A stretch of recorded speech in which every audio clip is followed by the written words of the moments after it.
안녕하세요. 저는 현재 봉사활동과 무료급식소를 여는 작은 비영리 단체를 운영하는 40대 남성입니다. 제가 이렇게 사연을 보내게 된 것은 제 인생을 바꿔주신 저의 은인에게 이야기를 전하고 싶어서입니다. 지금은 단체를 운영하며 나라에서 표창도 받고 주변에서는 좋은 일 한다며 칭찬도 듣곤 하지만 이 모든 게 제가 잘나서 이룬 덕이 절대로 아닙니다. 저는 그냥 심부름꾼일 뿐이고 이 일을 계획하신 분은 다른 곳에 계시거든요. 제 사연이 그분이 계시는 곳까지 닿을지 모르겠지만 부디 이렇게라도 제 마음을 전할 수 있기를 바라며 사연을 보내게 되었습니다. 남들에게 베풀며 살 수 있는 지금과 달리 예전에 저는 참 보잘것없고 초라한 인간이었습니다. 누구를 돕는다는 건 감히 말로도 할 수 없을 정도의 사정으로 오히려 제가 누군가에게 도움을 받는 처지였었죠. 기구한 제 사연을 조금이나마 설명하자면 저의 어릴 적 이야기부터 시작을 해야겠습니다. 제 입으로 얘기하기는 창피하고 씁쓸하지만 사실 저는 저를 낳아주신 부모님이 누구인지도 모르는 처지였습니다. 기억도 없는 어린 시절 어느 고아원 앞에 버려져 있었다더라고요. 버려졌을 당시 3살 정도로 보였다고 했으니 몇 년간 불린 이름이라도 있었을 텐데 저는 그마저도 없던 무명의 고아였습니다. 저를 낳아주신 부모님이 무슨 사정으로 저를 이름도 없이 버리고 가셨는지 나를 거두지 못할 사정이 뭐였는지는 모르겠지만 당시 소아마비를 앓았던 제 사정을 생각해보면 아마 병든 내가 더 이상 필요가 없지 않았을까 싶은 생각밖에 없습니다. 저는 안타깝게도 예방접종을 맞지 못해 소아마비를 앓아야 했고 그 후유증으로 지금까지도 다리를 절고 있습니다. 그나마 오랜 시간 동안 재활을 한 덕분에 지금은 웬만한 운동도 하고 활동에 지장 없을 정도로 다리가 좋아졌지만 어렸을 적 저는 한쪽 다리를 질질 끌고 다니던 아이였습니다. 저보다 나이 있으신 분들은 반에 한둘 정도는 소아마비 환자들이 있을 정도로 예전에는 소아마비가 흔한 질병이었지만 60, 70년대부터는 백신 예방을 시작하여 소아마비 환자들이 많이 줄어들었다 들었습니다. 덕분에 40대 제 또래 중에는 소아마비 환자가 거의 없었죠. 하지만 저는 접종을 받지 않았던 건지 소아마비를 앓게 되었고 학교에서 유일한 소아마비 환자였던 저는 어딜 가든 별명이 따라붙을 수밖에 없었습니다. 이름 대신 절름발이라는 별명으로 불렸던 걸 보면 처음부터 이름 없이 버려졌던 저의 숙명이었나 싶기도 하네요. 고아에 절름발이에 특출나게 똑똑하지도 않고 예쁘지도 않은 저는 어딜 가든 늘 외면을 당할 수밖에 없었습니다. 고아원에서 지내다가도 해외나 국내로 입양을 가는 경우도 있었지만 제게는 예외인 일이었습니다. 고아원에 아이들이 그렇게 많은데 누가 하필이면 저 같은 아이를 입양할 생각을 하겠나요? 덕분에 입양 같은 건 꿈꿔보지도 못했던 저는 가족도 친구도 없이 따돌림을 당하며 늘 외톨이로 지내야 했습니다. 세상은 고아인 저를 무시했고 순수할 거라 생각하는 어린아이들 역시 절름발이와는 친구가 되어주지 않았죠. 덕분에 평생 혼자로 지내며 외로움에 찌들어 살던 저는 마음고생을 심하게 했었습니다. 저는 어릴 적부터 이상하게 늘 배가 고팠었는데 평생 먹어도 채워지지 않는 헛헛함이 바로 외로움이었다는 걸 얼마 전에야 깨달았어요. 사람이 밥으로만 사는 게 아니라 마음이 채워져야 하는 건데 저는 마음을 나눠받을 사람이 없었으니까요. 그렇게 자라온 저는 나이를 먹으며 고아원마저 나와야 했고 그 후로는 완전히 혼자가 되어야 했습니다. 그나마 다행인 건지 당시에는 먹고 살기 바빠서 외로움을 느낄 겨를도 제대로 없었네요. 얼마 안 되는 자립금을 쥐고 사회로 내던져진 저는 그 후로 닥치는 대로 일을 하며 돈을 벌어야 했습니다. 남들처럼 돌아갈 집도 고향도 없던 탓에 앞으로는 정말 제 힘으로만 살아낼 수밖에 없었으니까요. 사회에서는 숨만 쉬어도 돈이 나가다 보니 아무것도 없던 저는 죽지 않고 살아남기 위해 일을 해야만 했습니다. 어린 나이에 남모를 고생을 하며 어려움도 많았지만 저는 차라리 일을 하는 게 낫다 싶었어요. 그나마 일을 할 때는 다른 사람들과 북적거리며 같이 있으니 그때만큼은 제가 아직 살아있다는 걸 느낄 수 있었거든요. 아마 많은 분들은 그 공허함을 잘 모르실 거라 생각합니다. 원래 사람을 뜻하는 한자가 두 명이 서로 기대어 있는 모습이라고 하잖아요. 그것만 봐도 사람이란 누군가와 함께 있어야 하는 존재인데 사람이 너무 오래 혼자 있다 보면 가끔 내가 살아있는지 죽었는지 스스로 분간이 안 갈 때가 있습니다. 아무도 말 걸어주는 사람도 없고 제 안부를 물어줄 사람도 없다 보니 존재가 희미해질 수밖에 없거든요. 가끔씩 그런 기분을 느낄 때면 정말 견딜 수 없이 쓸쓸해지곤 했는데 그나마 나가서 일을 하다 보면 내가 살아있다는 걸 느끼곤 했던 것 같습니다. 어쩌면 그래서 더더욱 쉬지 않고 일을 했는지도 모르겠습니다. 어차피 가족 하나 없는 저한테 휴일이나 휴가는 별 의미 없는 일정이었으니까요. 남들은 아무리 바쁘게 살아도 명절만큼은 챙기지만 저는 오히려 명절날 일을 하고 싶어 하던 사람이었습니다. 남들은 꺼려하는 날이다 보니 수당을 더 챙겨받을 수도 있었지만 어차피 갈 곳도 없는데 집에서 혼자 있느니 밖에서 돈이라도 버는 게 좋았거든요. 가끔 운이 좋으면 회사에서 챙겨주는 명절 음식을 먹을 수도 있고 말이죠. 말하다 보니 괜히 불쌍하게 느껴지기는 하지만 그래도 그 덕에 돈을 모을 수는 있었습니다. 저 혼자 먹고 사는 인생이다 보니 어디 돈 쓸 일 없이 버는 대로 모을 수 있었거든요. 그래서 저는 얼마 안 되는 월급을 차곡차곡 쌓아갔습니다. 그렇다고 제가 뭐 대단한 목표가 있어서 돈을 모았던 건 아니었습니다. 그때 당시에는 제가 남들처럼 결혼하거나 아니면 장사라도 해봐야겠다 그런 꿈도 없었기 때문에 제가 대단하게 바라는 건 없었어요. 그냥 적당히 깔끔한 집 하나 얻고 싶다는 꿈이 있었죠. 그것도 집을 사겠다는 생각은 아니었고 괜찮은 전셋집 하나 얻는 게 유일한 목표였습니다. 매일 좁고 곰팡내 나는 월세집을 전전해야 하는 게 지겨웠거든요. 그래서 저는 작은 아파트 전세라도 얻어볼 생각으로 열심히 저축을 했었습니다. 그리고 30 전에 드디어 전셋집을 얻을 수 있었습니다. 대출 같은 것도 모르고 빚 같은 건 지기 싫어하는 성격이라 오로지 제 저축으로만 마련한 전세자금이었습니다.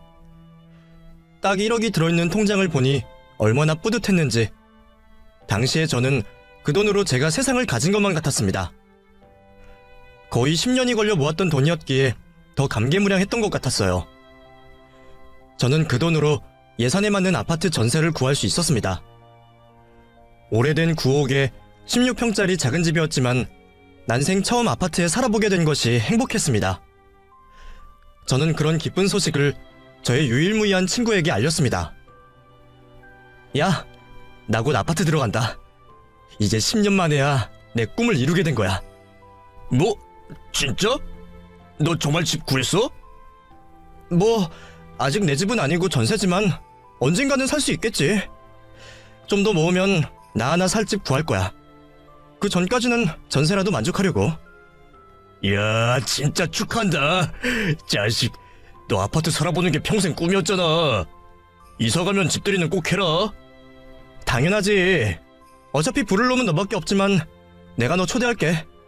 휴지 사들고 놀러와. 늘 외로웠던 저였지만 그래도 가끔 소주잔 부딪힐 친구 하나 정도는 있었습니다.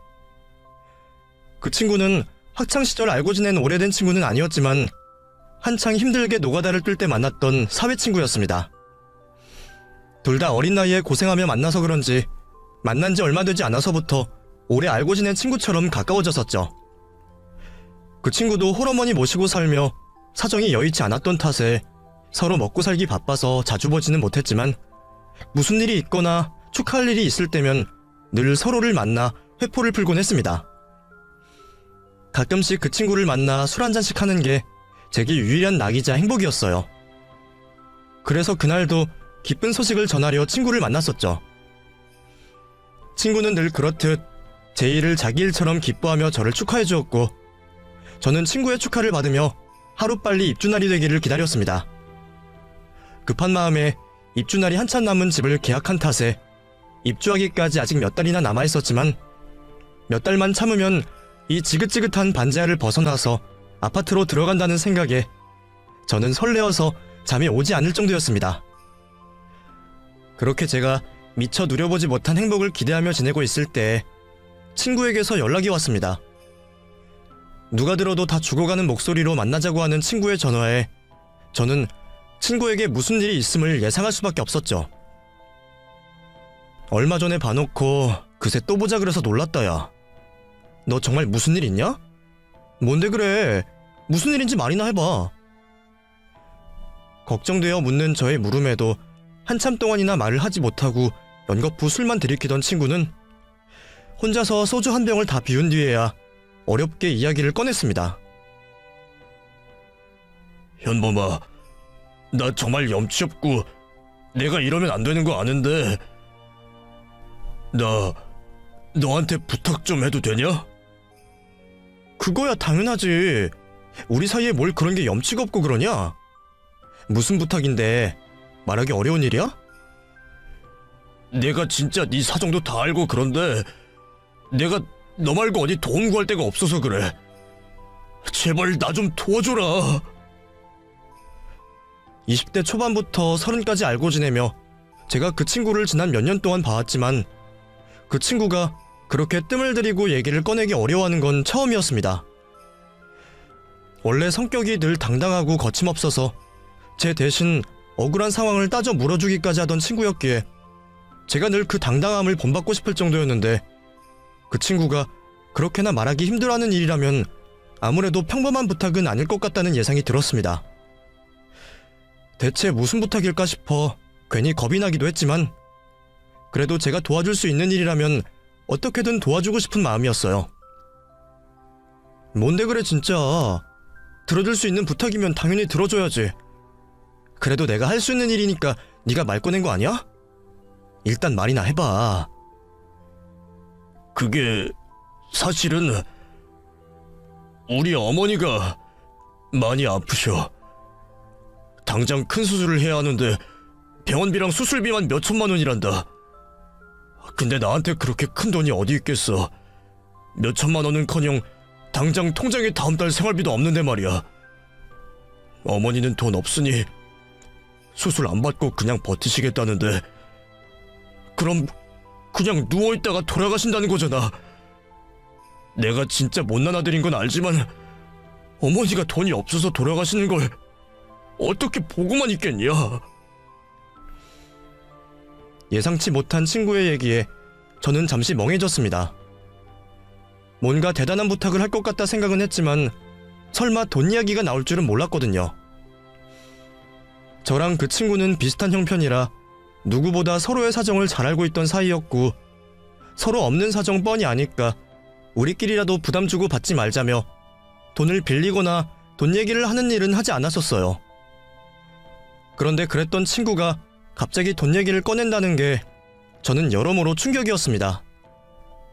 나한테 얘기를 해야 할 만큼 상황이 안 좋다는 이야기겠구나 싶었던 저는 그 친구의 얘기를 허투루 들을 수 없었습니다. 그래서 미안하지만 혹시 돈 좀 빌려줄 수 있을까 해서 말이야. 물론 금방 갚을 거야. 절대로 너한테 패 끼칠 생각은 아니야.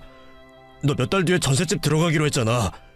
그 돈 가지고 있는 거 나 잠깐만 빌려주면 안 되겠냐? 너 잔금 치르기 전에 꼭 갚을게. 돈 없다는 놈이 어떻게 몇 달 만에 갚겠냐 싶겠지만 방법이 있기는 하거든. 지금 우리 사는 집 내놨어. 유일한 재산인데 집 빼고 월세집이라도 얻을 생각이야. 지금 사겠다는 사람이 있는데 당장은 못 주고 2달 뒤에 줄 수 있대.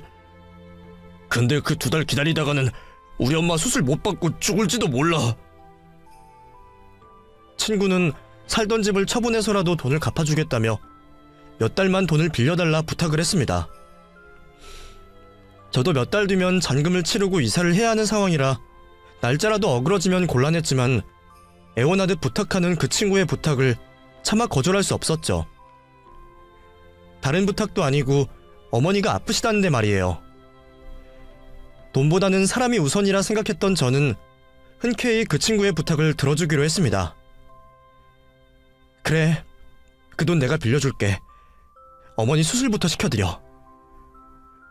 정말 고맙다 현범아. 내가 금방 갚을 테니까 믿고 기다려줘. 그만큼 믿었던 친구였기에 전 재산을 빌려주면서도 차용증 한 장 쓰지 않았었죠. 우리가 설마 돈 때문에 멀어질 거라는 생각은 없었기 때문에 만약 그 친구가 당장 돈을 갚지 못할 사정이 될지라도 저를 배신할 거라고는 생각하지 않았습니다. 그런데 그날 이후 그 친구는 연락이 되지 않았습니다. 돈을 보내놓고 친구 어머니의 소식이 궁금하여 전화를 걸었더니 없는 번호라고 나오더군요. 놀란 제가 떨어지는 심장을 붙잡고 그 친구의 직장까지 찾아갔지만 그 친구는 이미 그 자리에 없었습니다. 알고 보니 애초에 어머니가 아프시다는 것도 거짓말이었던지 회사 사람들은 어머니 일은 전혀 모르고 있었습니다. 그냥 이사를 가게 됐다며 퇴사를 했다더군요. 그렇게 저는 유일하게 믿었던 친구에게 배신을 당하게 되었습니다. 그동안 그 친구가 보여줬던 행동과 마음들을 보며 누구보다 그 친구를 믿었었는데 제가 유일하게 믿었던 사람에게 배신을 당하고 나니 세상이 무너지는 기분이었습니다. 10년간 모았던 큰돈을 잃게 된 것보다 가족처럼 생각했던 친구가 나를 등쳐먹었다는 게 더 끔찍한 일이었어요. 애초에 부모가 버린 놈이 남의 부모 걱정하다가 이 지경이 되었던 건지 그 순간 제가 왜 살아야 하나 싶은 마음이 들더군요. 하지만 겁쟁이였던 저는 스스로 나쁜 선택을 할 만한 결단도 없었고 그런 상황에서도 어떻게든 버틸 수밖에 없었습니다.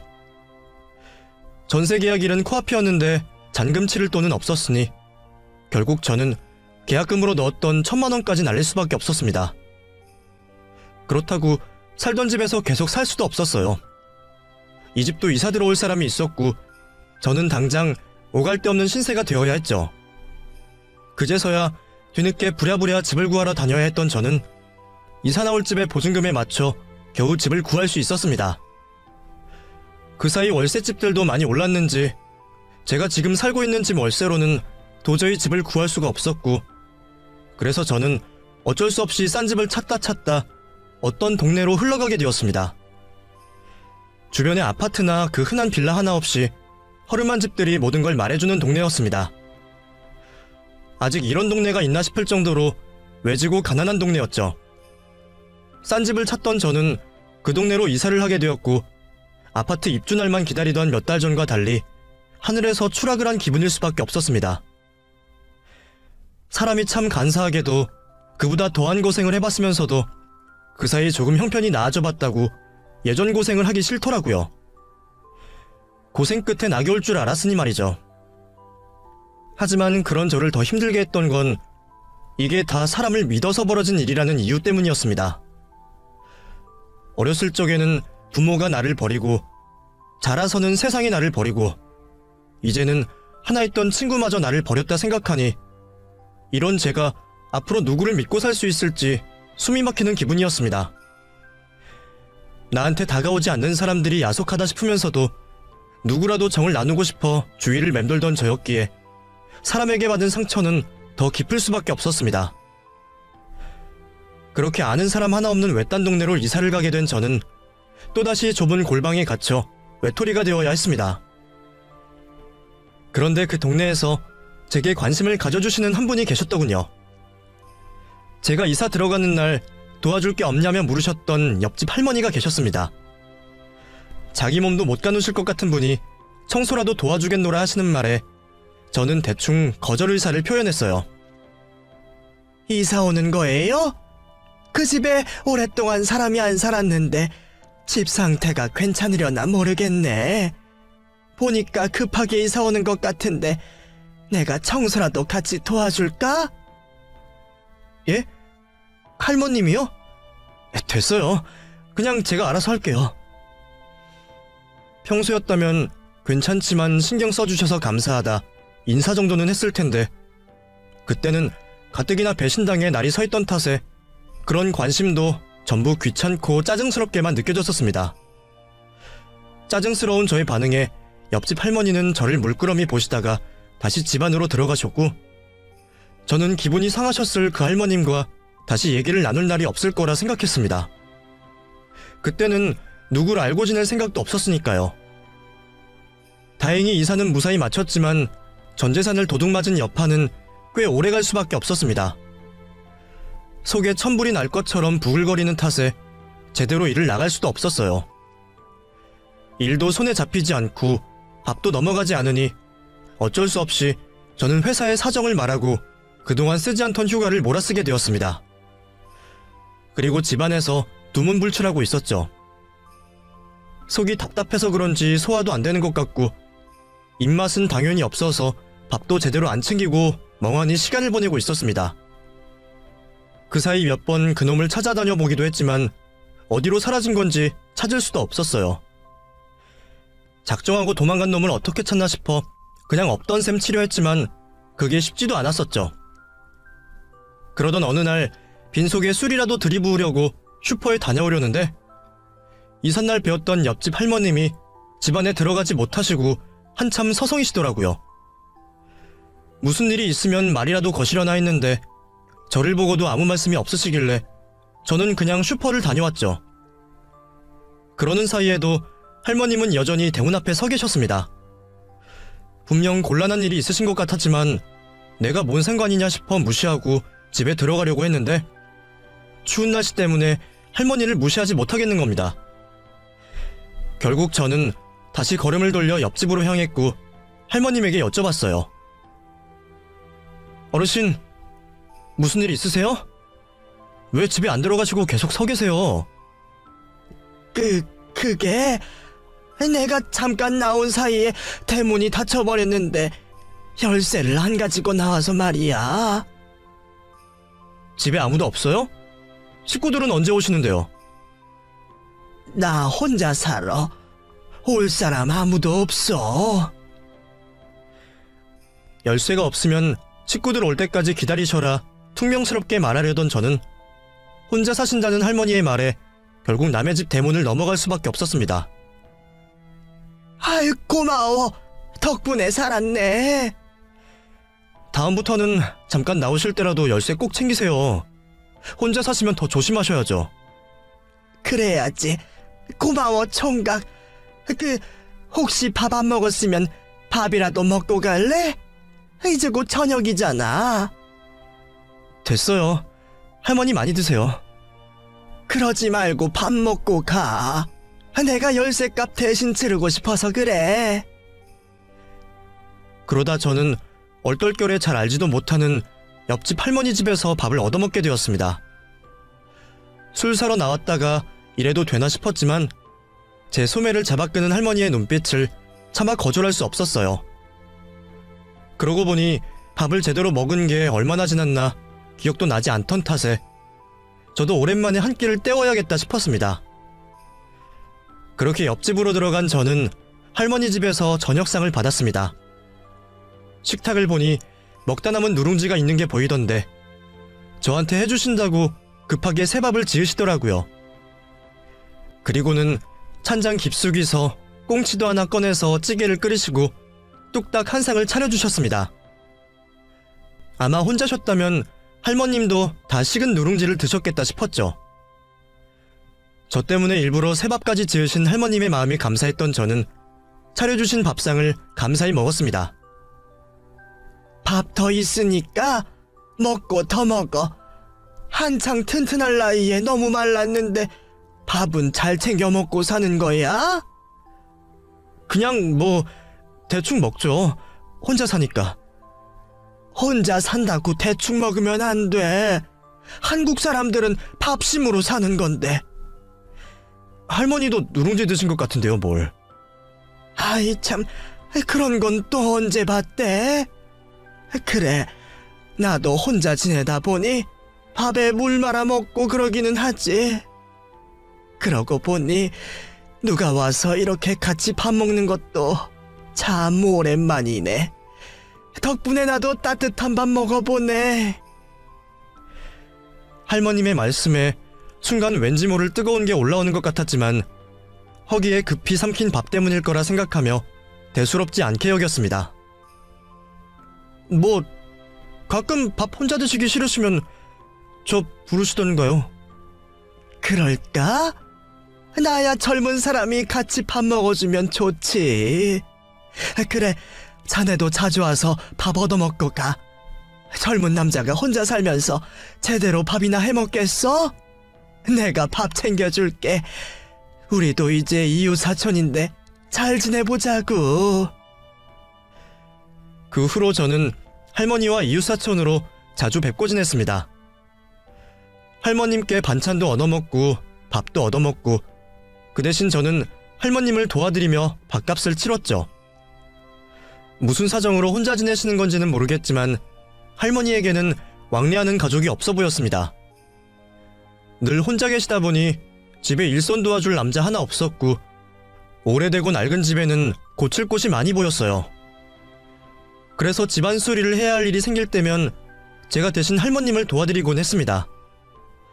귀한 집밥 내어주시면서도 사례는 결코 싫다고 하시는 할머니셨기에 제가 그렇게라도 해드려야겠다 싶었거든요. 그리고 그건 꽤 괜찮은 공생이었습니다. 각자 할 수 있는 노력으로 서로를 도우며 서로 부족한 점을 채워가는 것이죠. 그런 관계는 무엇보다 제게 많은 도움이 되었습니다. 집에서 술만 마시고 있는 것 같은 저를 보시고도 할머님은 아무것도 묻지 않으셨습니다. 대신 빈속에 술 마시면 속 버린다며 늘 밥을 챙겨주셨죠.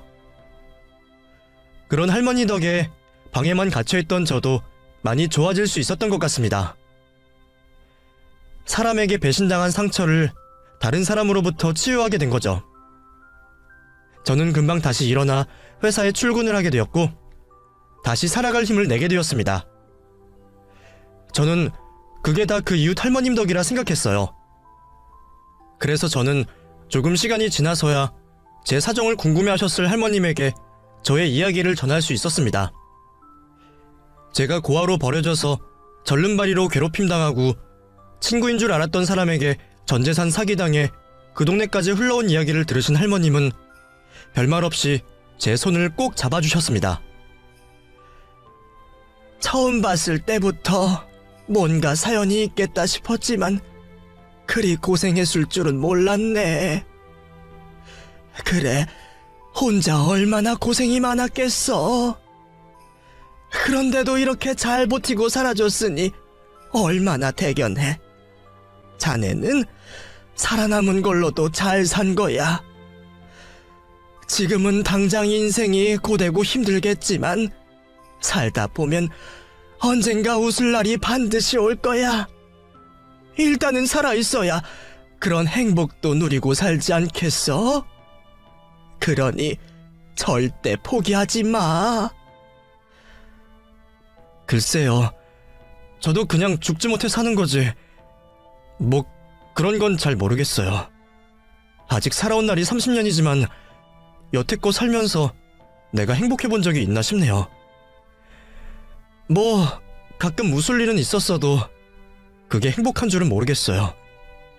남들은 매일 웃고 살던데 저는 그런 날이 손에 꼽을 날이거든요.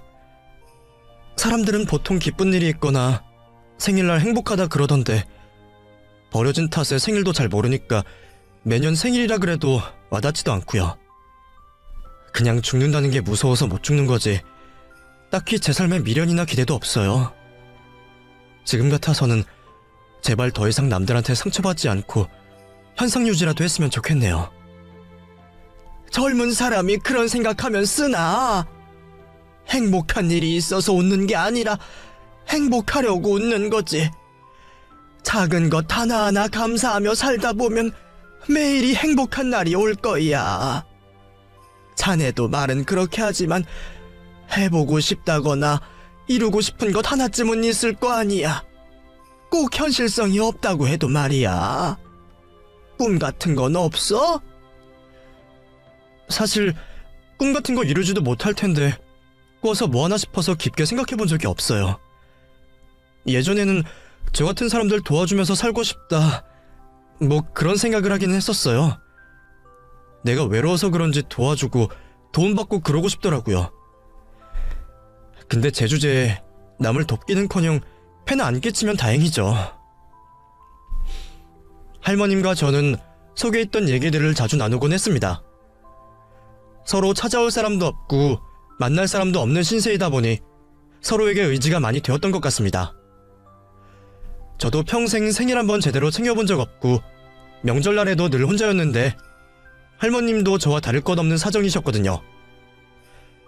그 동네 몇 년 살면서 저는 할머니에게 가족이 찾아오는 걸 본 적이 없었습니다. 정이 많으신 분이라 동네 분들과 잘 지내시기는 하시지만 이상하게도 자식이나 가족은 만나지 않으시는 듯 했죠. 가족이 없으신 건지 있는데도 못 만나시는지는 모르겠지만 저는 그런 할머님의 처지가 저와 비슷하다 싶었습니다. 그래서인지 저는 혼자 계시는 할머님을 언젠가부터 자꾸 신경을 쓰게 되었습니다. 어버이날이나 생신이나 특별한 날이 있으면 할머님이 오늘도 혼자 계실까 싶어 일부러 옆집 대문을 두드리곤 했었어요. 괜히 쑥스러워서 별말은 못하고 배고프다고 밥이나 차려달라 말하는 게 전부였지만 할머님은 늘 그런 저를 반겨주셨습니다.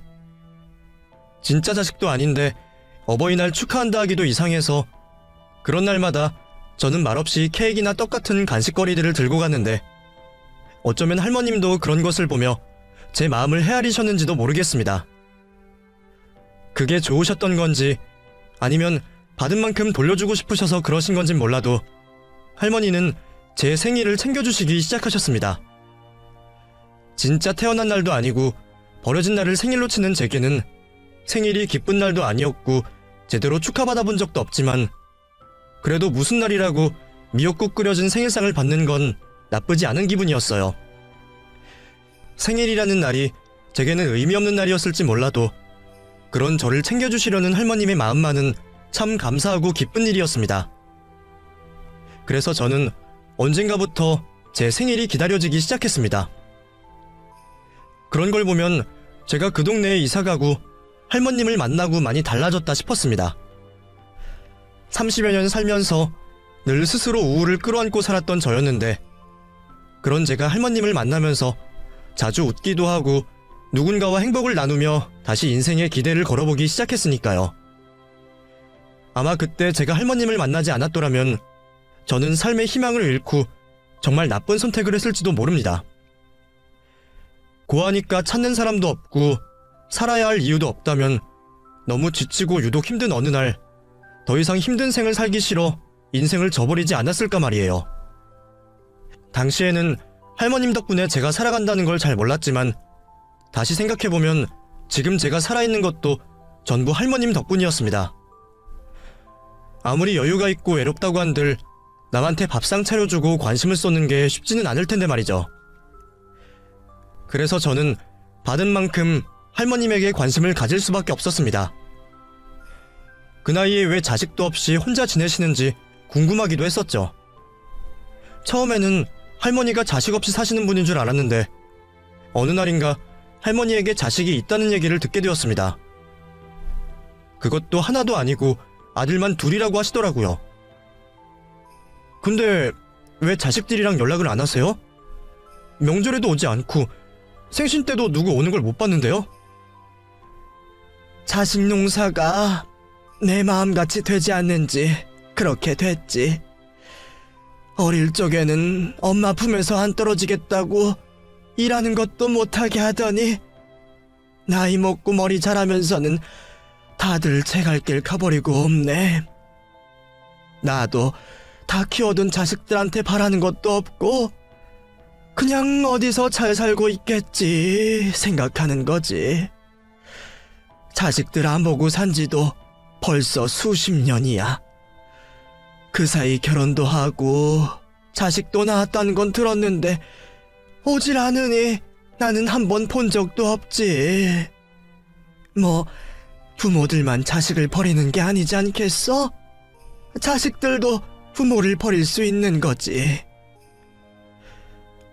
할머님도 저와 당신의 처지가 다르지 않다 싶으셨던지 제게 그런 말씀을 하셨습니다. 무슨 연유로 자식들과 안 보고 사시는지는 모르겠지만 할머니가 하시던 말씀들로 대충 유추해보면 아마 자식들이 어머니에게 더 받을 게 없다 싶어 방치를 하는 듯 했어요. 부모에게 더 도움받을 것이 없으니 챙기지도 않겠다는 소리겠죠.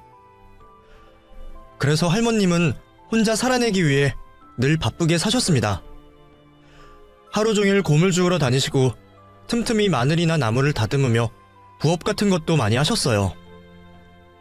자식이 둘이나 되는데도 용돈 한 푼 못 받고 그 나이까지 고생하시는 할머님이 안쓰러웠죠. 그래서 제가 자식 대신 챙겨드리려 했는데 그런 저의 인연마저도 그리 오래가지는 못했습니다. 제가 그 동네에 발을 들이고 7년째 되던 해에 옆집 할머님이 결국 돌아가고 마셨습니다. 혼자 잠들다가 돌아가신 할머님의 마지막을 확인한 것도 다름 아닌 저였어요. 며칠간 집 밖으로 나오지도 않으시고 조용하다 싶어 걱정되는 마음에 대문을 두들겼는데도 안에서 인기척이 없는 겁니다.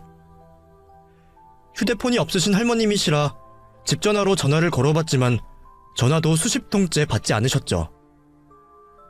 그제서야 저는 할머니에게 무슨 일이 생겼다는 걸 알 수밖에 없었습니다. 놀란 저는 곧바로 경찰을 불렀고 경찰과 소방관들이 출동해 할머니 집의 문을 열었습니다. 그렇게 들어가게 된 집안은 이미 아무 기척도 없이 싸늘하고 묘한 흔적만 남아있었습니다. 경찰관과 소방관들이 곧바로 할머님의 안방으로 들어갔고 저는 그 뒤로 주무시다 돌아가신 할머님의 시신을 보게 되었습니다. 그 충격에 자리에 주저앉게 된 제가 되려 소방관들의 부축을 받아야만 했죠. 할머님을 처음 뵈었을 때부터 연세가 있으셨으니 언제 돌아가셔도 이상하지는 않다 생각했었지만 설마 그런 날이 정말 올 줄은 몰랐나 봅니다. 그렇게 할머님은 고독사로 돌아가셨고 제가 며칠 만에 신고를 한 탓에 일주일을 넘기지는 않았습니다.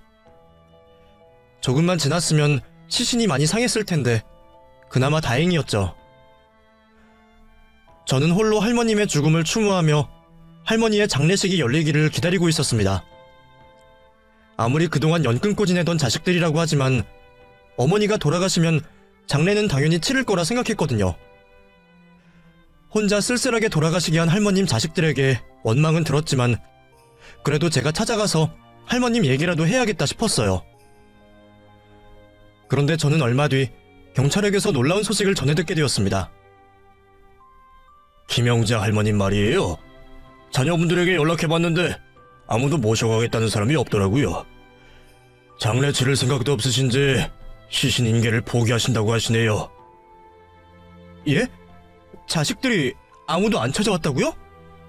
그럼 할머니는 어떻게 되는 거예요? 가족들이라고 해도 포기하면 어쩔 수 없어요. 모셔가는 사람이 없으면 그냥 이대로 무연고자 처리되셔서 세금으로 화장되실 겁니다. 그리고 납골당에 얼마간 있다가 영영 찾아오는 사람이 없으면 유골마저 폐기되는 거죠. 보통 노숙자들이나 독거노인들 중에 이런 경우들이 왕왕 있어요. 근데 자식이 둘인데도 이러는 건 좀 드물긴 하네요. 자식들이 모두 할머니를 외면했다는 소식에 저는 충격을 받을 수밖에 없었습니다. 아무리 무정한 자식이라 그래도 어떻게들 그럴 수 있는지 고아인 저는 이해가 되지 않더라고요. 결국 아무도 장례를 치르지 않으면 무연고자 처리된다는 말에 저는 제 사비로 할머님의 장례를 치러드리기로 결정했습니다. 물론 저한테는 큰돈이었지만 그동안 할머니에게 얻어먹은 밥값을 생각하면 제가 마지막 가시는 길이라도 지켜봐드리는 게 도리라 생각했습니다. 그래서 저는 제 돈으로 빈소를 차리고 자식들 대신 상주를 하게 되었죠. 그렇게 저 혼자 조촐하게 장례식장을 지키고 있었습니다. 맞을 사람 하나 없는 장례식장이 어찌나 쓸쓸하던지 지나가던 사람들이 비어있는 빈소인 줄 알고 힐끔거릴 정도였어요. 돈이 없어서 일손 도울 사람은 차마 못 불렀는데 안 부르길 차라리 다행이었다 싶었죠. 찾는 자식 하나 없이 쓸쓸하게 사시는 줄은 진작 알았지만 주변에 사람이 이렇게나 없으실 줄은 몰랐습니다. 제가 할머니가 들고 다니시던 전화번호부에 적혀있던 모든 연락처로 장례 문자를 보냈는데도 주변에서 가까이 지내시던 몇몇 할머님들 빼고는 찾아오는 사람이 없었어요. 그런데 그때 할머님을 찾아온 손님으로 보기에는 영 어울리지 않는 정갈한 양복 차림의 중년 남성이 빈소를 찾았습니다. 처음에는 제가 보지 못했던 자식분이신가 싶었지만 개인적인 친분보다는 격식을 차리는 느낌에 그건 아닌 것 같다 싶었어요.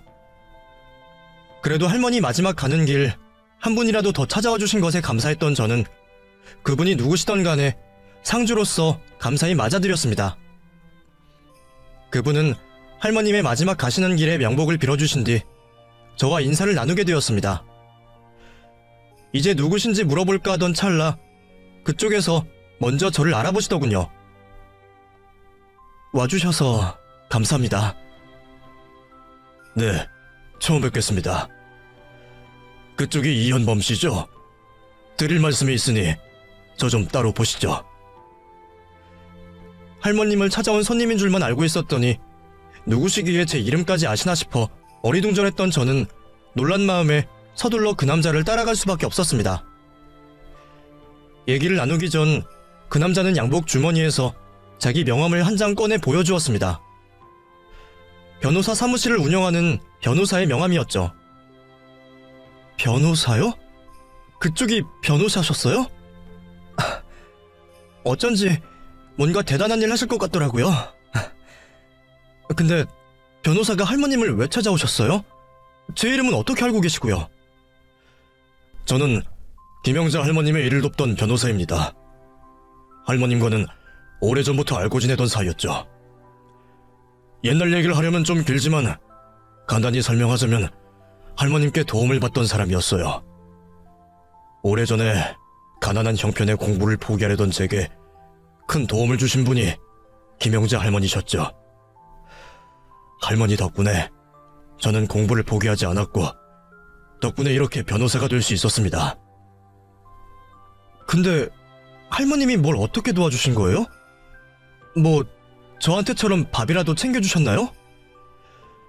사실은 제가 할머님한테 장학금을 받았습니다.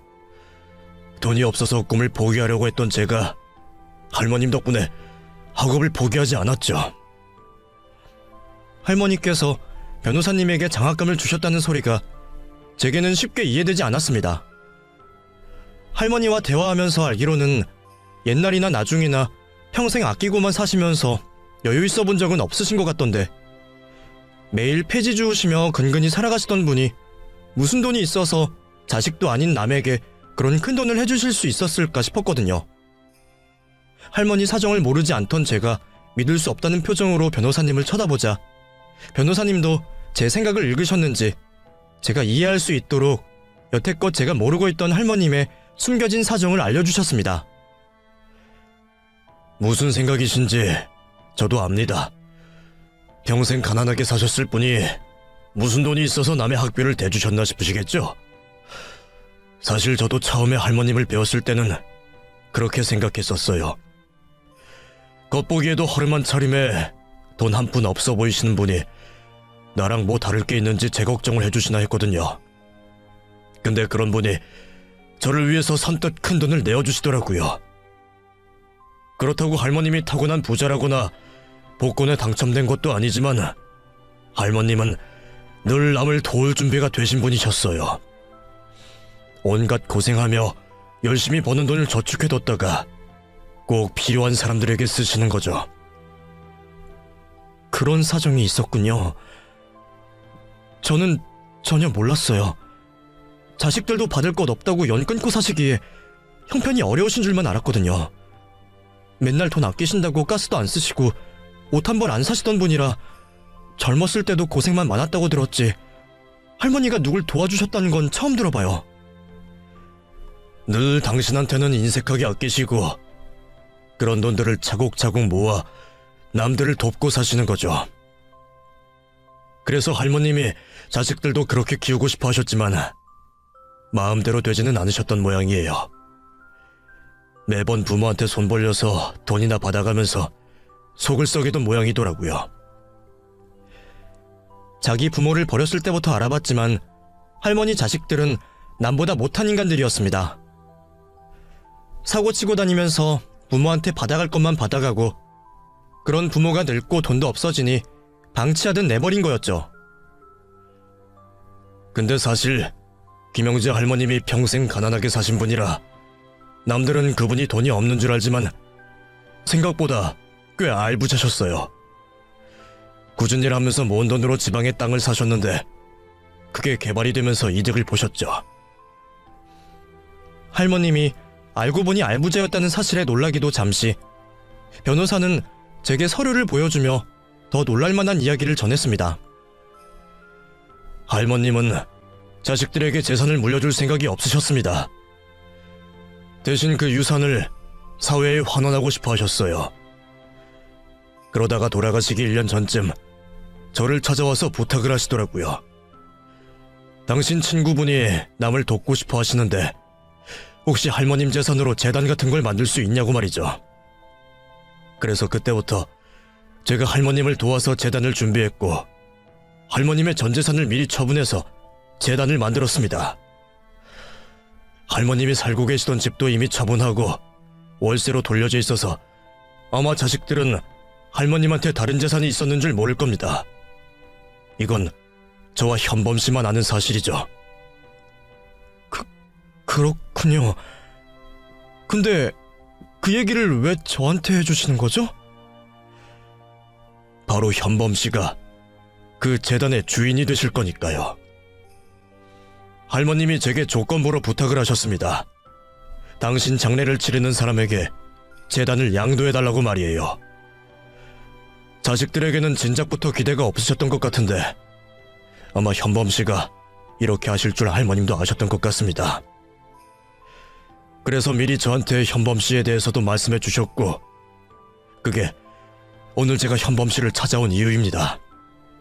현범 씨도 여유가 있으면 남들을 돕고 싶다고 하셨다고 들었습니다. 이제는 할머님이 여유를 주셨으니 그 꿈을 이뤄보시는 건 어떠시겠습니까? 그제서야 저는 오래전 할머니와 대화를 했던 일이 기억났습니다. 꿈도 목표도 없이 살던 제게 뭐라고 살고 싶냐 물으셨던 할머님에게 저는 저 같은 사람들을 돕고 싶다고 했었죠. 그런데 할머님이 그 말을 기억하셨던 건지 평생 안 쓰고 모아만 두셨던 전 재산을 털어 재단을 만들고 그 재단을 제게 남겨주셨네요. 그 사실을 알게 된 저는 너무 기적 같은 일이라 얼떨떨하고 믿기지 않았습니다.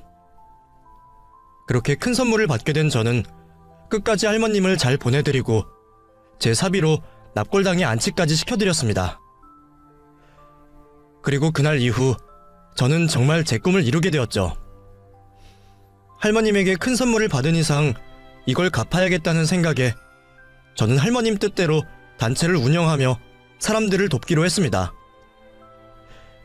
그렇게 지금까지 벌써 6년째 저는 할머님이 물려주신 재단에서 봉사를 하며 사람들을 돕고 있습니다.